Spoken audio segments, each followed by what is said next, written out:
Hi, I'm Todd Bergman from Interwest Distribution, one of the trainers here, and just wanted to go over a few tips for experienced tinners and also new tinners that can hopefully help. One of the questions that I get is how can you actually cut on the glass without damaging the glass or even putting a stainless blade on the glass.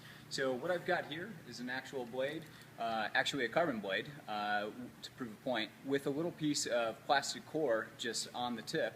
Okay, and when I come, even doing a rough cut or anything, this acts pretty much like a wallpaper seam buster or anything like that, but I can actually get it going underneath the film, okay, let the plastic ride along the border, and that way my blade never actually even touches the glass. Okay, you can do it for your rough cut and also your final cut.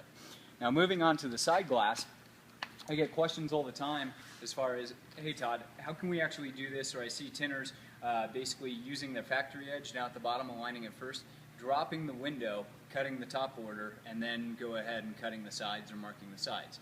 A lot of new tinners have a hard time basically trying to make a clean cut, especially when you're doubled up. So what we generally do is teach people how to go ahead, keep the film on, start with your top border cut first.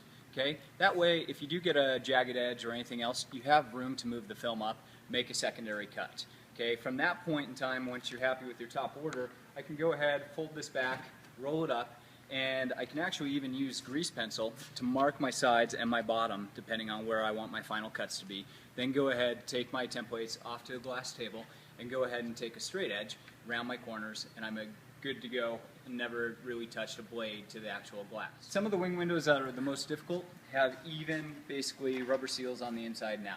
Okay, to do those, generally I like using an NT red dot because they have a finer adjustment on the actual blade track. And if I go out actually just the first click out, okay, what it allows me to do is actually ride the rubber next to the seal against the actual blade holder, like so. Okay, so I never actually really risk cutting into the rubber.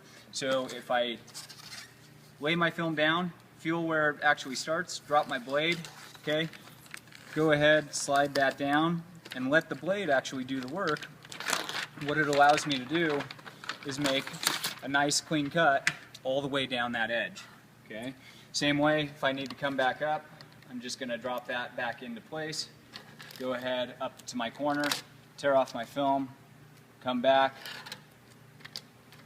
do my bottom, and you're good to go.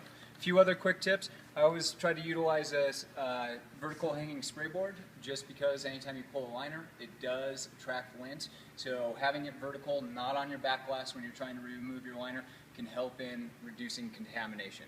The last thing I wanted to share with you guys, heat guns.